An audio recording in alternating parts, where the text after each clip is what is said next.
तो बड़ा जवाबी हमला यहां पर ईरान पर हो सकता है। और तस्वीरें लगातार ये देखिए, हम आपको ये तस्वीरें दिखा रहे हैं बंकर के अंदर की, जब लोग सेफ जोन में यहां पर चले गए थे खुद को महफूज करने के लिए। वहां पर तमाम सेफ जोन्स बने हुए हैं। जब भी युद्ध जैसे हालात होते हैं या लगता है इजरायल को कि बड़ा नुकसान उसके नागरिकों को पहुंच सकता है, तो उस वक्त वहां पर सायरन्स बजाता है। और सायरन बजाने का मतलब यही है कि आपको महफूज खुद को कर लेना है, यानी कि आपको वहां पर बंकर्स में जाकर छिप जाना है। और बंकरों की जो तस्वीर होती है वो ऐसी होती है, आप देखिए बड़ा छोटा सा एरिया होता है और उसमें तमाम सारे लोग इकट्ठा उस वक्त होते हैं जो खुद को सुरक्षित रखने का प्रयास यहाँ पर करते हैं। तो लाइव तस्वीरें लगातार हम आपको पहुंचाएंगे। एक चीज आपने नोटिस की है, यहाँ किसी के चेहरे पर आपको डर नहीं दिखेगा, कोई भी आपको यहाँ पर अफरा तफरी के उस हालत में नहीं दिखेगा।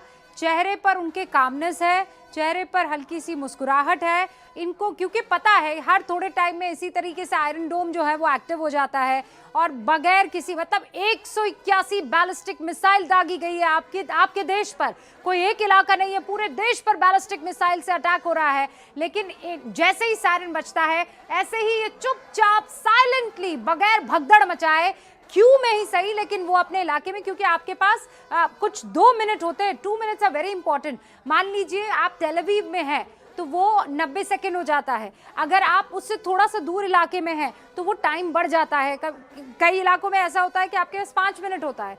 बहुत सारी ऐसी बिल्डिंग्स हैं जहां पर सेफ शेल्टर्स नहीं है, लेकिन बगल की बिल्डिंग में है, तो आप उस बिल्डिंग से उतरकर बगल की बिल्डिंग में जाएंगे। और ये जो और कई जगह पर जैसे बस स्टॉप्स होते हैं ना जी, वैसे सेफ शेल्टर्स बनाए गए हैं। मतलब बस स्टॉप के पीछे एकदम पीछे एक छोटा सा इलाका ऐसा ही बना हुआ होगा।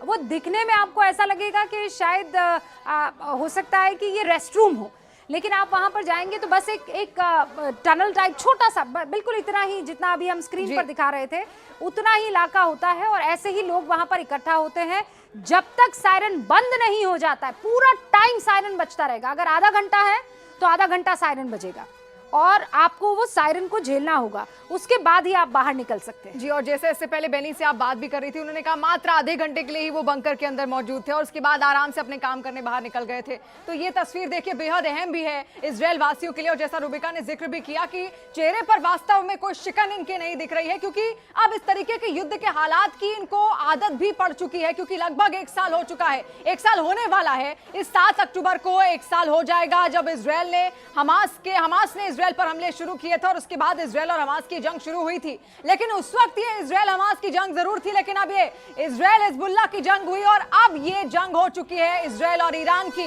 और ऐसे में अब तैयारी ईरान की है, इजरायल की भी है कि किस तरीके से अब वो जवाबी कार्रवाई यहां पर दोबारा ईरान पर करे, ताकि दोबारा फिर सिर उठाकर ईरान उसकी तरफ देखने की कोशिश ना करे। और ऐसे में अमेरिका ने कह दिया है, इसकी तमाम एजेंसियां उसके साथ हैं, वो लोग संपर्क में हैं, सेनाएं आपस में संपर्क में हैं और तैयारी अब की जा रही है। और जितने भी आर्मी बेसिस अलग अलग जगहों पर पूरे मिडिल ईस्ट में, इससे पहले हमने जो नक्शा अब तक पहुंचाया था अमेरिका का, वहां पर उन एयर बेसिस को एक्टिवेट अमेरिका की ओर से अब किया जा सकता है, क्योंकि अब युद्ध बड़ा हो सकता है। इस बात की भी आशंकाएं हैं। अमेरिका ने इस बात की भी आशंका पहले जताई थी कि ईरान उस पर हमला कर सकता है, इजरायल पर हमला कर सकता है, क्योंकि इजरायल ने हिजबुल्लाह को सीधे डायरेक्ट चुनौती दी थी। और हिजबुल्लाह को डायरेक्ट चुनौती देने का मतलब है धीरे धीरे अप्रत्यक्ष रूप से कहीं ना कहीं उसने ईरान को भी जगा दिया है, उसको भी चुनौती दे दी है। और इसी वजह से ये हालात आज यहां पर पैदा हुए।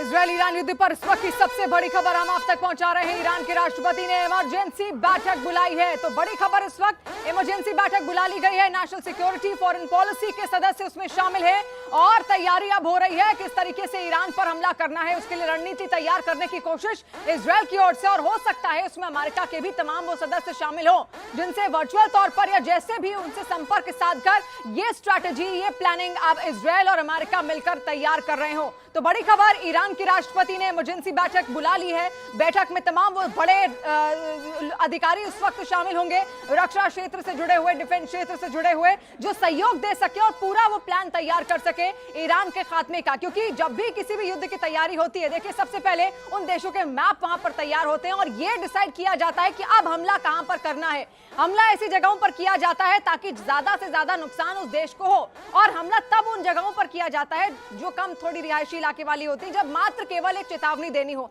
लेकिन ये चेतावनी वाला दौर नहीं है, अब ये दौर है जवाबी कार्रवाई का, बैकफायर का। और ऐसे में अब बैकफायर करना चाहता है इस वक्त इजराइल, केवल और केवल उसका मकसद ईरान का खात्मा है। क्योंकि एक वक्त ऐसा भी था जब ईरान भी इजराइल को खत्म करना चाहता था और दोनों एक दूसरे को खत्म करने के लिए कई बार बहाने ढूंढ चुके हैं। इससे पहले भी इतिहास गवाह रहा है इस बात का, दोनों के बीच हमेशा से कोल्ड वॉर रहा है। हालांकि उससे पहले दोस्ती बहुत गहरी दोनों में थी, लेकिन धीरे धीरे बदलाव होते चले गए और आज युद्ध के मुहाने पर दोनों देश खड़े हैं। ईरान इजराइल को नहीं देखना चाहता और इजराइल ईरान को नहीं देखना चाहता, और यही वजह है कि अब इजराइल तैयारी कर रहा है ईरान पर हमले की। तो ईरान हमला करने के बाद जानकारी ये मिल रही है कि दूसरी तरफ पूरी तरह से तैयार है कि काउंटर अटैक हो सकता है इजराइल की तरफ से। दूसरी तरफ अमेरिका में हाई लेवल बैठक चल रही है। तीसरी तरफ इजराइल में ये तैयारी हो रही है कि अब इसका जवाब कैसे दिया जाना है, क्योंकि ईरान ये इंफॉर्मेशन वॉरफेयर में ये कहता नजर आ रहा है कि देखिए, मैंने जो बदला लेना था ले लिया है, नसरुल्लाह की मौत का बदला मुझे लेना था वो मैंने लिया है। एक के बाद एक 181 बैलिस्टिक मिसाइल दागने का मतलब यह है कि मैंने इजराइल को बता दिया कि किस तरीके के अंजाम उसे अब भुगतने होंगे। उधर अमेरिकी नेवी ने 12 एंटी एयरक्राफ्ट जो हैं वो अब भेजे हैं, उनको तैनात कर दिया गया है, एक्टिव कर दिया है। ईरान इजराइल युद्ध पर जो अभी जानकारी लेटेस्ट आ रही है वो यही है रक्षा विभाग की तरफ से कि हमने जो हमारा पूरा का पूरा डिफेंस सिस्टम है उसको अब एक्टिव कर दिया है। अमेरिकी नेवी ने 12 एंटी एयरक्राफ्ट मिसाइल्स दागे हैं दूसरी तरफ से।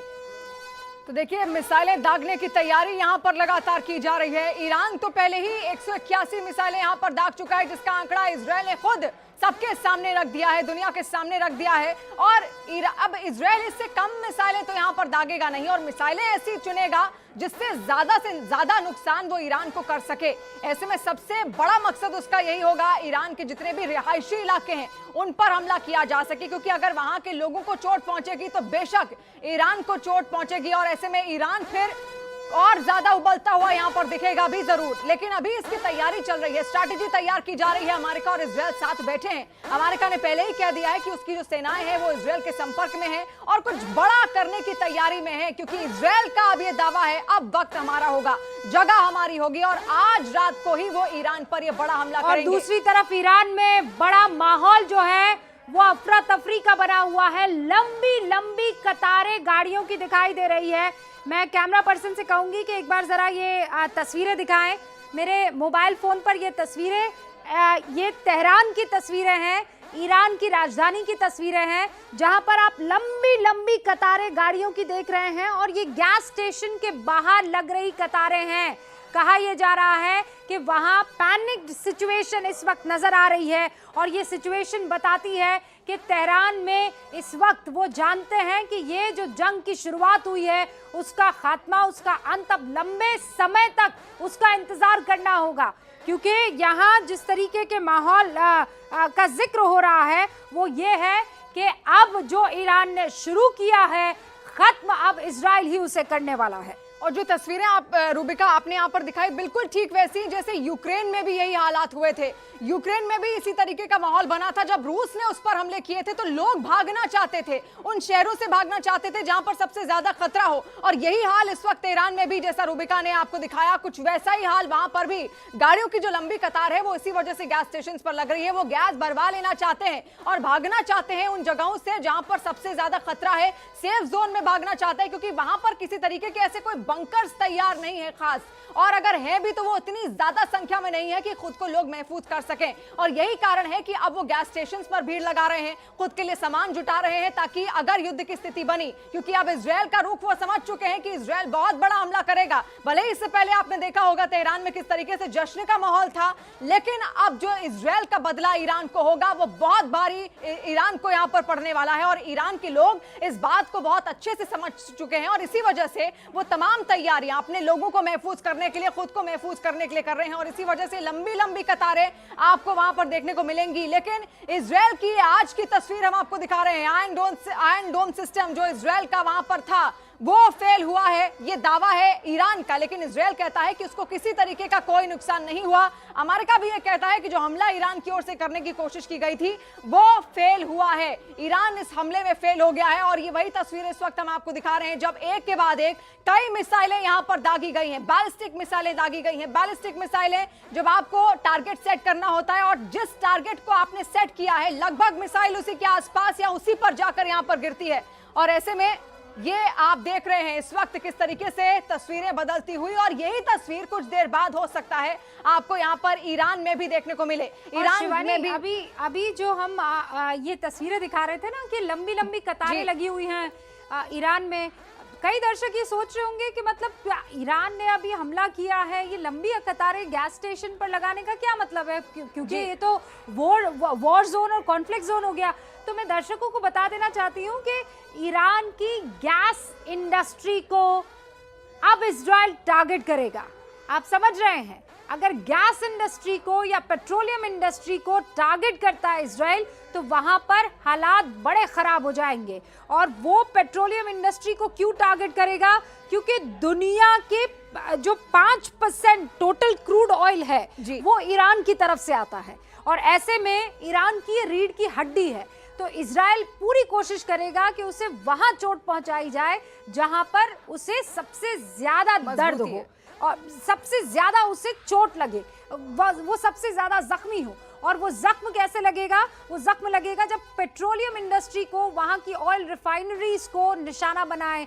और बार बार ये आशंका भी जताई जा रही है कि अब जब इजराइल, क्योंकि देखिए ईरान ने क्या कहा कि हमने मोसाद के हेडक्वार्टर को अटैक किया, और इजराइल का सबसे मजबूत अगर आप कड़ी या मजबूत लिंक माने तो वो मोसाद है, उसकी इंटेलिजेंस के लिए जाना जाता है। और ऐसे में अब ये आपके सामने 8 तस्वीरें हैं।